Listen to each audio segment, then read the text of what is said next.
한 주간 있었던 부동산 이야기 한번 해보겠습니다. 상승세 다시 꿈틀, 서울 아파트값이 또 변곡점에 도달했다, 이런 얘기가 있습니다. 그래서 627 대책 후 가격 상승폭이 좀 둔화되다가 다시 좀 약간 올라가는 모양새예요. 이거는 627 대책이 나올 때 이미 많은 분들이 예견을 했었죠.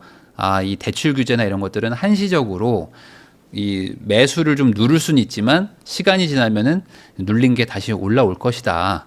이거는 과거에 뭐 수십 번의 부동산 대책을 우리가 다 체감을 했기 때문에 다 알고 있었던 내용이고, 이게 조금 뭐 오래 갈 거로 본 분들은 뭐 3개월에서 6개월을 봤는데 이제 뭐 한 2달 정도 지난 현재 다시 좀 올라가고 있는 모양새입니다. 실제로 지금 뭐 동네를 특정할 수 없지만 소위 말하는 이제 상급지 아니면 살기 좋은 동네다라고 말하는 곳들은 뭐 호가가 내려가지 않고요, 다시 올라갔고요. 호가뿐만 아니라 지금 실거래가도 627 대책 전 고점을 뚫고 있는 동네들이 다시 나타나고 있어요. 그러니까 그만큼 대출 규제를 한다고 해서 가격이 내려가는 게 아니라 그냥 거래량이 준 것뿐이다. 거래량이 줄었지만 사고 싶은 사람들은 여전히 많고 매도 물건도 같이 줄면서 신고가가 다시 나오고 있는 그런 상태입니다. 자, 그러다 보니까 지금 한국은행에서 기준금리를 결정할 때 동결을 또 했는데, 이 동결하는 그 이유가 뭐냐? 집값이 조금 자극받을 우려가 있기 때문에 동결을 했다라고 이제 하는 총재가 이제 이렇게 얘기를 합니다. 그러니까 금리를 지금 동결할 때마다 계속 얘기가 나오고 있어요. 뭐냐? 집값이 계속 좀 불안불안하기 때문에 여기서 금리 인하를 하게 되면은 집값 상승의 불씨에 불을 당기는 거 아니겠느냐. 그래가지고 대출도 지금 늘어나려고 했던 것들 어쨌든 627 대책 때문에 조금 이렇게 잡았고 한데, 여기서 기준금리를 낮추면 다시 한번 튀어 올라가게 만드는 효과가 일어나니 내가 어쩔 수 없다. 우리가 이제 고민했지만 동결을 한번 했고 정부도 뭔가 대책을 내놔라 라고 지금 하는 그 금통위 위원들도 그렇고 다 같이 똑같은 얘기를 지금 몇 달째 하고 있습니다. 자, 근데 이제 이렇게 하는 이유가 사실은 집값을 잡을 거다라고 생각하시는 분들도 많은데 아닙니다. 이게 금리를 안 내릴 건 아니에요. 안 내릴 건 아닌데 뭐 하는에서는 이런 의도인 것 같아요. 아니 지금 뭐 경제도 안 좋고 다 안 좋지만 집값을 자극할 수 있기 때문에 금리를 좀 높게 유지하는 거거든요. 그러니까 낮추긴 낮춰야 된다고 생각하고 있어요. 낮추긴 낮춰야 되는데 더 오르는 걸 막기 위한 소극적인 금리 정책이라는 겁니다. 그런데 이게 지금 경제가 뭐 좋은 것도 아니고 경제가 지금 상당히 안 좋잖아요. 지금 1% 이하의 성장률이라면 지금 잠재 성장률도 못 찾는 건데, 이 상황에서 지금 당연히 뭐 집값 상승 우려가 있긴 하겠지만 한국은행이 집값을 고려하는 거를 최우선으로 하는 그런 국책기관은 아니거든요. 그래서 이쪽으로 계속 가고는 있다. 그러면 이제 당연히 다른 쪽에서도 부작용이 생기겠죠. 어쨌든 내년 상반기까지는 금리 인하 기조인 건 맞는데 내가 약간 동결하고 있으니 뭔가 정책이 나왔으면 좋겠다 라는 뉘앙스로 지속적으로 얘기를 하고 있습니다. 그러니까 뭔가 정부에서 대책이 나와줘야 된다. 안 그러면 나 이렇게 버티다가 금리 낮출 것이고 금리를 낮추게 되면은 집값 상승 기조가 다시 불붙을 수 있다라는 암시를 계속 하고 있는 거죠. 정부한테 압박감도 주는 거고요. 자, 서울 전월세 전환율이 2018년 이후 최고입니다. 그래서 지금 8월 달에 4.25인데 4.25라는 건 뭐냐면 1억을 전세를 줄 때 월세로 뭐 1년에 425만 원이라고 보시면 됩니다. 그러니까 뭐 단순히 그냥 계산하면 그러니까 1억당 월세를 뭐 한 40만 원, 한 37, 8만 원 정도로 책정한다고 보시면 되고 수도권은 뭐 계속 올라가지고 지금 뭐 4.94 이 정도입니다. 그러니까 1억이 1년에 500만 원의 월세를 받는 거예요. 그러면은 월 40만 원이 넘는 거죠. 그래서 그 전세 10억이면은 뭐 보증금 1억에 월세 뭐 360이에요. 뭐 이렇게 얘기를 하는 게 있거든요. 그렇게 월세 전환율이라는 게 있는데 이게 계속 올라가고 있다. 그러면은 지금 전세도 상승하는데 월세도 같이 상승하는 모양새입니다. 그럼 이런 상태라면은 당연히 내년도에 공급이 더 적어지니까 전반적으로 지금 임차 시장이 불안해지는 거잖아요. 임차 시장이 불안해지는 이 와중에 어쨌든 뭐 공급 대책이 좀 제대로 나와줘야 될 텐데 그 부분이 좀 조금 늦어지고 있어요. 자, 부동산 추가 대책 나온다. 보유세 강화 빠지고 공급의 역점 해가지고 오늘 단독 기사가 하나 나왔습니다. 그래서 3기 신도시 공급 활성화 추진. 뭐 저번에도 이런 얘기는 나왔었고 그 세제 대책이 빠진다라는 게 좀 요번에 특징이야. 근데 물론 이것도 뭐 단독 기사기 때문에 또 뭐 정부가 사실은 뭐 아닙니다. 뭐 무관합니다. 뭐 전혀 정해진 바 없습니다라고 말할 수도 있지만 지금 돌아가는 얘기들이 막 계속 바뀌곤 있어요. 그렇지만 세금이 이번에 빠질 수도 있다. 그러면 왜 빠질까? 이 세금이라는 게 하나만 바꾸긴 참 어렵거든요. 부동산 세금이 워낙 촘촘하게 엮여 있어가지고 뭐 보유세만 올리면 안 되고 보유세를 올리면서 뭐 취득세, 거래세는 또 낮추고 뭐 일부 조정하고 뭐 이렇게 그 시뮬레이션을 좀 돌려야 될 수도 있다. 그렇기 때문에 이거를 이번 공급 대책에 넣기는 좀 어렵고 이번에 뺐다가 아예 세금 대책을 별도로 발표하겠다라는 방향으로 갈 수도 있다는 거예요. 그러니까 세금 대책을 안 쓰겠다는 게 아니라 이번에는 빼겠다. 왜냐면 지금 9월 초에 대책을 발표한다고 해놨으니까 이번에 세금 대책이 같이 나올 거다라는 얘기들이 막 있었거든요. 근데 요게 빠져서 별도로 나올 수도 있고 그럼 뭐가 나올까? 공급 대책도 있지만 금융 대책이 나올 수도 있다는 얘기들이 지금 조금 나오고 있습니다. 그래서 전반적으로 뭔가 좀 공급 대책에 전세 대출 보증 비율을 낮추고 뭐 전세 대출에 뭐 DSR 규제, 정책 대출에 DSR 규제 같은 것들을 적용하고 뭐 주담대 비율, LTV를 막 강화하고 이런 것들이 나올 수도 있겠구나. 그러니까 한마디로 대출을 더 조이고 세금은 조금 뒤로 미루는 이런 모양새로 보일 수도 있을 것 같은데 이건 며칠 지나면 답을 알게 되겠죠.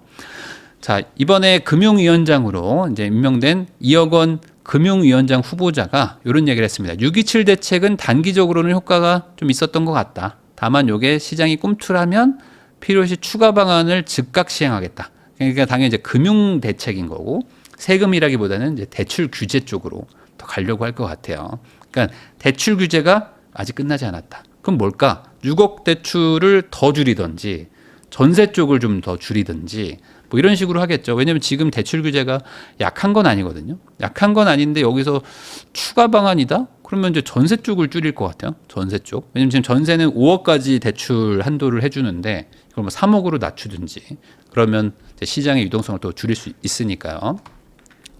자, 김윤덕 국토부 장관이 건설업계 빅10을 소집을 해가지고 주택 공급 어떻게 하면 좋겠는가라고 해서 아이디어를 모았다라는 얘기도 있습니다. 그래서 건설업체 CEO들이 이런 얘기를 했대요. 뭐 다주택 규제도 좀 풀어주고 지방도 좀 살리기도 해주고 하면서 공급을 좀 늘려야 된다. 그러니까 한마디로 수요를 좀 활성화시켜야 된다라고 얘기를 했는데 뭐 이런 얘기들은 사실 지속적으로 얘기가 있었습니다. 그래서 이제 그 장관도 이런 얘기를 뭐 모르지는 않을 것 같아요. 근데 이 부분에 대해서 이제 정부의 어떤 기조도 있으니까 잘 고려해서 이번에 공급 대책이 발표가 될 것 같습니다. 어쨌든 뭐 시장 민간에서 계속 의견을 청취하고 있는 거는 좋은 부분이죠. 근데 이제 늦어지고 있는 게 뭔가 이거 심사숙고해서 늦어지는 건지 아니면은 뭔가 내용을 뭔가 좀 많이 넣으려고는 하는데 마땅한 게 없어서 그런 건지 이건 잘 모르겠어요. 근데 이제 조금 지나면 아마 발표가 될 테니까요. 그것도 좀 제가 다뤄드리겠습니다.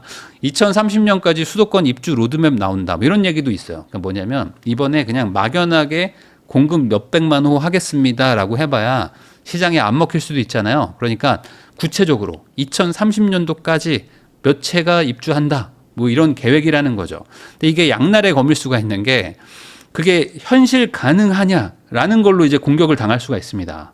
왜냐하면 이게 250만 채 뭐 공급, 뭐 300만 호 공급, 뭐 이런 거 엄청 많았거든요. 근데 다 뭐 인허가를 언제까지 하겠다, 뭐 이런 거지 준공까지 됩니다, 뭐 이런 거는 없었거든요. 근데 이번에는 2030년까지 입주를 가능하게 하겠다라는 거면 당장 내년부터 착공해야 되거든요. 내년부터 착공할 수 있는 것들을 어디서 가져오지? 라고 보면은 3기 신도시 정도 말고는 별로 없단 말이에요. 근데 3기 신도시 공급에 대해서 우리가 모르고 있는 것도 아니고 뭔가 획기적인 게 뭘까? 뭐 약간 기대감도 생기는데 뭔지 이거는 봐야 될 것 같아요. 어쨌든 2030년까지 입주를 할 수 있게 뭔가 발표를 하려고 준비하는 것 같기도 합니다.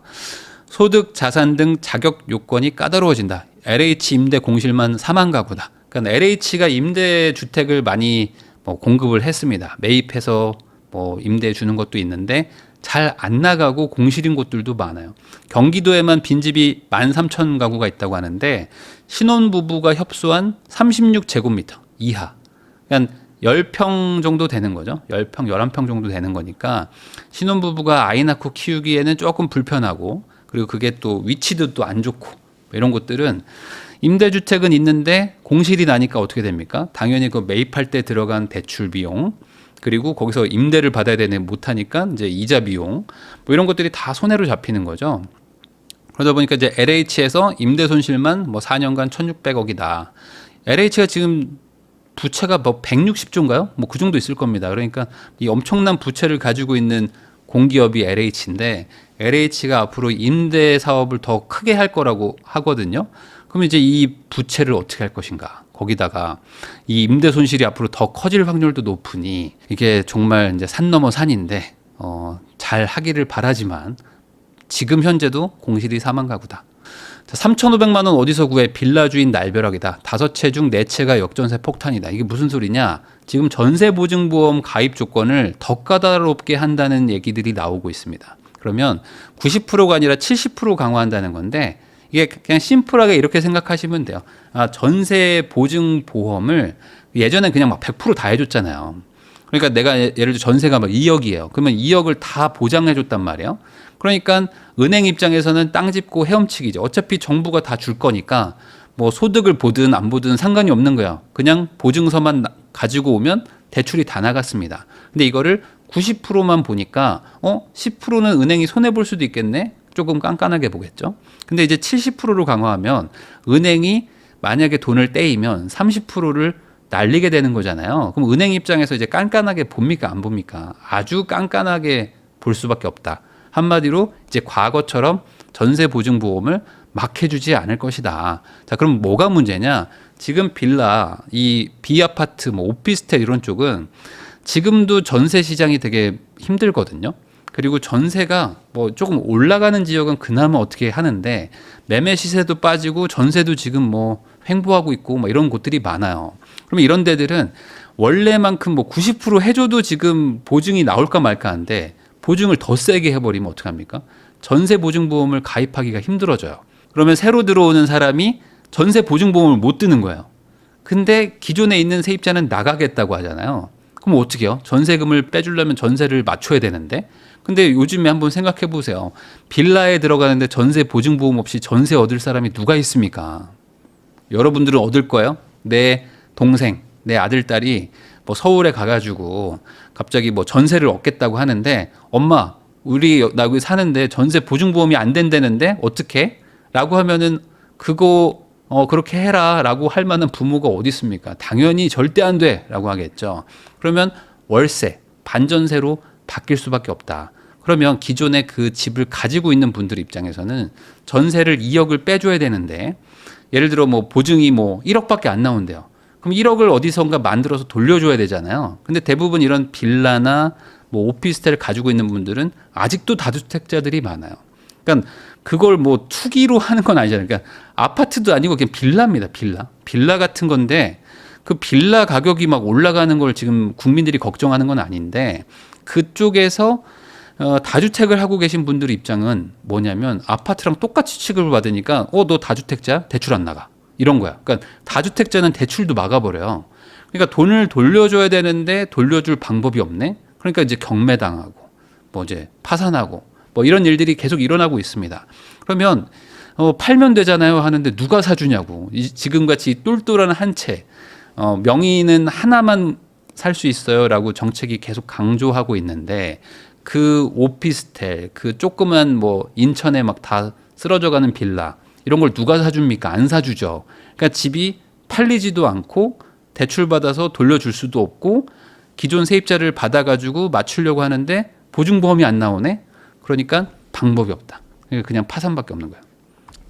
3만 6천 명 몰린 10억 로또, 잠실 르엘 광풍, 현금 12억 있어야 입주 가능. 그러니까 이게 또 아이러니하게도 돈이 엄청 많은 분들, 현금 부자들은 또 로또 청약에 다 몰려가 있습니다. 이번에 잠실의 르엘이라고 일반 분양 뭐 200개밖에 안 했는데, 여기에 3만 6천 명이 몰렸는데요. 이거를 당첨만 되면 10억 나온다고 하니까 다들 뭐 있는 돈 없는 돈 다 끌어서 신청을 했겠지만, 어쨌든 이거 잔금 내려고 그러면 한 현금 한 10억은 넘게 있어야 되거든요. 근데 이 10억 넘게 있는 사람들이 한 3만 6천 명은 있다.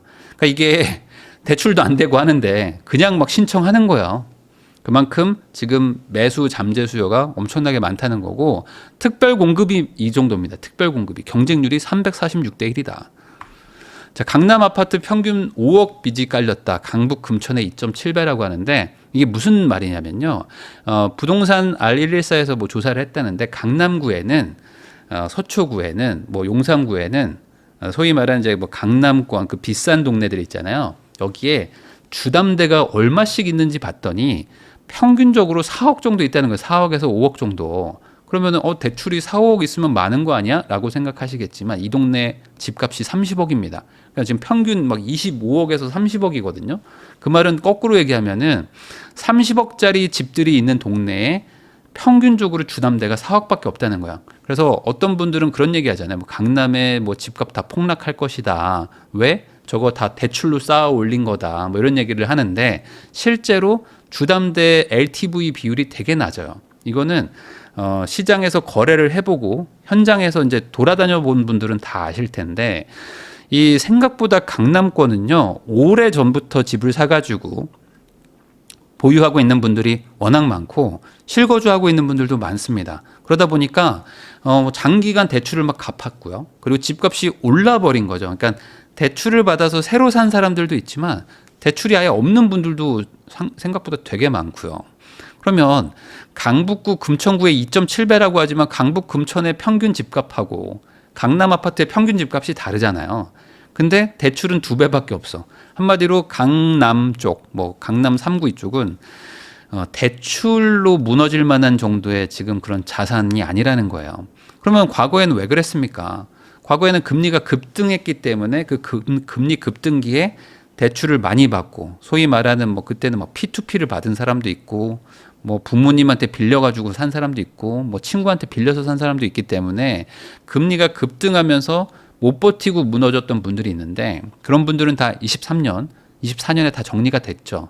25년에도 많이 거래가 됐습니다. 그러니까 지금 사는 분들이 입장에서는 사실상 뭔가 그 대출을 뭐 많이 받고 할 수도 없고 뭐 토어제도 너무 많아졌고 뭐 LTV 자체도 계속 투기과열직으로 막아놨기 때문에 전반적으로 대출이 없는 되게 좀 탄탄한 자산이 돼버렸어요. 이거는 아마 모르긴 몰라도 똘똘한 한 채 정책이 너무 오래됐잖아요. 벌써 한 7년, 8년 됐잖아요. 그러니까 이런 상황에서 다주택을 팔아가지고 대출 갚아버리고 이런 분들도 많았지 않았을까. 이런 게 복합적으로 일어난 것 같아요. 그러니까 지금 역설적으로 그 비싼 동네들이 자산이 되게 탄탄하고요. 오히려 막 실거주도 잘하고 있고 거꾸로 막 그 서울 외곽지나 이런 데들이 오히려 대출 비중이 더 높다. 신고가 집값 띄우더니 줄줄이 거래 해제됐다 해서 요즘에 이제 거래 해제, 거래 취소 이런 것들 때문에 소위 말하는 뭐 자전거래 얘기들이 또 다시 나오고 있더라고요. 근데 이거는 현실을 좀 겪어보신 분들은 아는데 자전거래 뭐 이런 거 있잖아요. 그게 뭐 없다고 말할 수는 없지만 거의 없는 수준입니다. 그래서 이게 항상 이게 정부가 집값이 급등하거나 이럴 때마다 반복되는 이게 패턴인데 뭔가 이 부동산에는 세력이 있고 그 세력들이 똘똘 뭉쳐가지고 어디 지역을 뭐 매점매석을 하고 뭐 그 동네를 막 띄우고 그 동네에 있는 뭐 부녀회가 뭐 카톡방에 모여가지고 뭐 가격을 담합해가지고 뭐 가격을 뭐 수억 원 올리고 뭐 이런 일들이 일어난다고 보시는 분들이 많더라고요. 근데 이거는 주식을 할 때는 뭐 그런 일들이 있으니까 그게 뭐 가능하지만 부동산 쪽은 그런 게 좀 안 돼요. 아무래도. 왜냐면 이거는 뭐 실물 자산이기도 하고요. 다 세금도 엮여 있고요. 이쪽은 또 뭐 중개사들 뭐 자격증도 다 날아가는 거고. 하는 사람이 아예 없다. 뭐 이럴 수는 없지만 거의 없다. 거의 없는 수준이고요. 이 거래 해제, 뭐 거래 취소 이런 것들은 상당 부분은 뭐냐면 두 가지입니다. 첫 번째는 거래를 했다가 뭐 실수로 다시 입력을 하는 경우도 있고요. 뭐 아니면 배액 배상을 하면서 실제 계약을 깨버리는 경우도 있고요. 그리고 뭐 이렇게 계약을 하기로 했는데 뭐 계약서를 뭐 다시 쓴다든지 뭔가 좀 꼬여가지고 뭐 어떤 중개인의 실수 뭐 이런 것들로 다시 하는 게 생각보다 되게 많고요. 더 많은 건 뭐냐면 요즘에 이게 많아요. 이 전자계약이라는 게 도입된 지가 얼마 안 됐습니다. 근데 여러분들 전자계약이라는 거 해보신 분 있으세요? 생각보다 전자계약 해본 분들이 많이 없을 겁니다. 이 전자계약이 최근에 많이 늘어나고 있어요. 그럼 왜 전자계약이 늘어나냐? 이거 처음에 도입됐을 때 아무도 안 한다고 그랬어요. 귀찮게 한다고. 그래서 중개사분들이 특히 부동산 시장은 되게 느리거든요. 느리고 아직도 수기로 많이 하고 손으로 많이 쓰고 막 그래요. 근데 이 전자계약을 막 하려고 하면요. 귀찮고 막 어려운 부분이 많거든요. 근데 이게 익숙해지면 또 괜찮아. 그러니까 이게 익숙해지는 시간이 걸리잖아요. 근데 지금 수기로 하고 막 하다가 전자계약을 이제 활성화시키려고 뭘 하냐. 이 전자계약을 하면 주담대 금리를 0.1에서 0.1을 깎아줍니다. 은행들이. 아마 정부가 이렇게 정책을 제안을 했겠죠. 푸시를 좀 했을 거예요. 그러니까 내가 처음에는 수기로 계약하고 이렇게 해서 제출을 했어요. 계약을 하고 이제 실거래 신고를 합니다.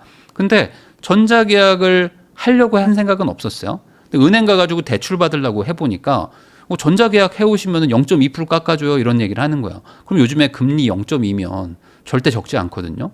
왜냐하면 이게 6억 대출이 나온다고 해도 0.2%면 얼마입니까?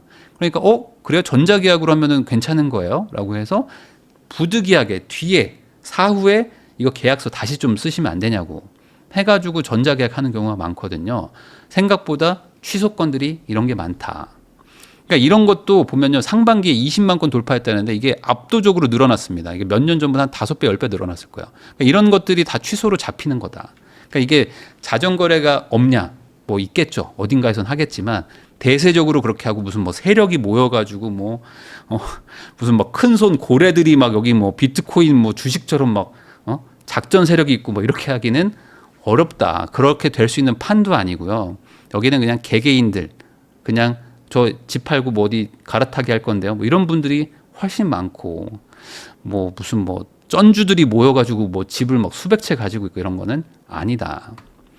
서울 가구 쪼개지는데 집은 부족하다. 연 2만 가구가 모자란다. 지금 가구 분화가 2040년까지 계속되는데 지금 요즘에 결혼도 잘 안 하고 결혼도 늦게 하고 그러다 보니까 예전에는 3인 가족이 모여서 살다가 이제는 그 아들, 딸도 나이가 좀 많아지니까 나 엄마 아빠랑 그냥 독립할 거야 라고 해서 그냥 나가서 사는 분들도 많아요. 나 결혼 안 할 거니까 독립할 거야. 그러니까 이러면서 점차 1인 가구, 2인 가구가 급증하고 있습니다. 특히 1인 가구가 엄청나게 늘어나고 있어요. 그러면 1인 가구가 늘어난다는 건 뭡니까? 이분이 뭐 노숙을 하거나 뭐 고시원에 들어가지 않는 한 어딘가에 집은 하나 얻어서 사실 거잖아요. 예전 같으면 둘이 셋이 살 사람들이 하나 사니까 집이 부족한 거예요. 그럼 이 집이 부족하면 어떻게 됩니까? 당연히 뭐 룸메이트를 구해서 살고 하면 좋은데 아직까지 우리나라는 그렇게 룸메이트를 막 구해가지고 살고 이러지 않는 분위기잖아요. 그러면 어떻게 해요? 집이 부족해지는 거예요. 특히 1인 가구가 빠르게 늘고 있습니다. 그래서 요즘에 서울 수도권에 고시원들이 장사가 잘 되거든요. 그 고시원이 장사가 잘 되는 이유가 1인 가구들이 빠르게 늘다 보니까 월세도 빠르게 올라가고 그러니까 월세가 너무 올라가니까 상대적으로 좀 주거 환경이 열악해도 고시원도 장사가 잘 되기 시작하는 거예요. 집이 늘어나는 것보다 가구수 분화가 더 빠르니까. 근데 내년엔 신축도 부족한데 가구수는 계속 늘어납니다. 그래서 열심히 잘 지어도 2만 가구씩 모자라다는 얘긴데 이게 더 적체되고 있다. 신도시만으로는 서울 집값 못 잡는다. 컴팩트 시티로 고밀 개발해야 된다. 그래서 이 컴팩트 시티라는 게 기본적인 어떤 그 도시 국가들의 미래. 그래서 좀 미국도 그렇고 전반적으로 컴팩트 시티, 그러니까 도심을 되게 높게 용적률을 엄청나게 높여가지고 고밀도로 짓고요. 대중교통을 발달을 시킨 다음에 이 도시 외곽으로 갈수록 사람들이 좀 부자들이 나가 살게 하는 서울 중심부는 직장이 많고 뭔가 상업지가 몰려 있고 그 외곽을 도너츠처럼 점점점 나가면서 부자들이 사는 그런 구조로 만들어야 된다라는 게 요즘 그 도시를 설계하는 어떤 뭐 트렌드 중에 하나인데 우리나라는 반대죠. 도심지, 한강 중심부 뭐 이런 데들이 오히려 부자들이 모여 살고요. 돈이 적을수록 바깥으로 막 나가서 산단 말이에요. 그러니까 이게 도시 구조가 좀 이상해져 버렸어요.